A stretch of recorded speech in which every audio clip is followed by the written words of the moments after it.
মই বৰ্তমান আছো ডবকাৰ ডিফু বাইপাছত আৰু ডবকাৰ ডিফু বাইপাছ সকলোৱে চিনে আমি সুখিদিনাখনত গৈছিলো গোলাঘাটত আৰু বৰ্তমান আছো ডবকাৰ ডিফু বাইপাছত হুজাইৰ এজন যুৱক বৰ্তমান সোশ্যাল মিডিয়াত ভাইৰেল এটা কোম্পানী লৈ ঘৰ বনোৱা কোম্পানী আপুনি হয়তো কম টকাৰ বাজেটত এখন আপুনি মৰমৰ ঘৰ বনাব বিচাৰিছে সপোনৰ ঘৰ বনাব বিচাৰিছে এই সাজানতাৰ লগত আকৌ আহিছো কাৰণ এইখন হৈছে এছএছ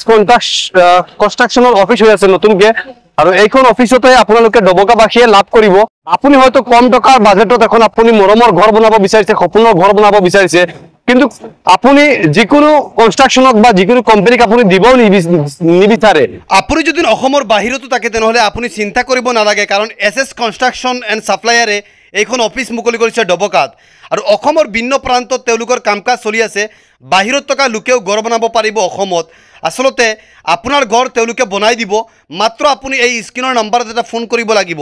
আপুনি যদি আপোনাৰ ঘৰখন বনাব বিচাৰিছে স্ক্ৰিনৰ নম্বৰত ফোন কৰক আৰু সম্পূৰ্ণ ভিডিঅটো চাওক বুজি পাব এইটো আমাৰ অফিস বনাই আছো হুজাই ডিস্ট্ৰিক্টৰ কাৰণে যাতে হুজাই মানুহ যিসকলক আমাৰ ক্লায়েন্ট আছে তেখেতসকলে যাতে সুবিধা পায় সোনকালে আহি যোগাযোগ কৰিব পাৰে আৰু ইয়াত আমাৰ পুৰা টিম বহিব ইঞ্জিনিয়াৰৰ পৰা আৰ্কিটেক্টৰ পৰা ষ্টাৰ্ট কৰি ড্ৰয়িং ডিজাইন সব ইয়াতে কাম হ'ব হুজাই ডিস্ট্ৰিক্টৰ যিমান কাম হ'ব আপ টু ডিফুলৈকে ইয়াৰ পৰা কাম চলোৱা হ'ব আৰু এটা বস্তু আপুনি স্পষ্ট কৰক যোগ্য কনস্ট্ৰাকচনৰ সিদিনাখন আমি নিউজ দেখিছিলোঁ ফুৰক আপুনি ফুৰক তেওঁলোকে খেলি মেলি কৰে তেনেকুৱাতো আমাৰ ভিডিঅ' বনাই আছো আমি আপোনালোকৰ প্ৰমোশনৰ ভিডিঅ' বনাই আছো কিবা তো খেলি মেলি নহ'বতো স্পষ্ট কৰক কিন্তু এক নম্বৰ কথা মই বেলেগ কোম্পানীৰ বিষয়ে একো ক'ব নিবিচাৰো কাৰণ তেখেতসকল বহুত ভাল কোম্পানী বেয়াও নহয় বহুত দিনৰ পৰা কাম চলাই আছে আৰু দুই নম্বৰ হ'ল চাওক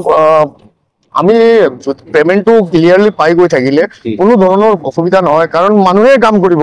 আমি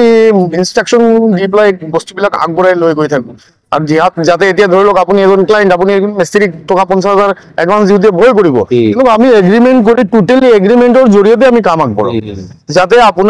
আপোনাৰ যদি বিল্ডিঙত ক্ৰেক হয় কিবা হয় আমি 40 ইয়াৰ্ছৰ ৱাৰেণ্টিও দি আছো তো সেইটোৰো আপুনি ৰিভিউ কোৰ্টত আমাৰ ওপৰত ক্লেইম কৰিব পাৰিব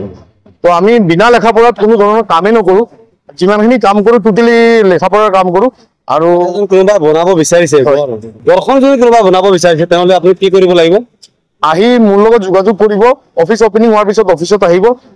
যোগাযোগ কৰাৰ লগে লগে আমি অফিস আছে গুৱাহাটীত অফিস আছে তিনচুকীয়াত আছে যোৰহাট আছে এতিয়া ফোনত যোগাযোগ কৰিলে হ'ব আৰু এইটো 2 মাহৰ পিছত আমি ক্লিয়াৰ কৰি দিম ইয়াতে 2 মাহৰ পিছত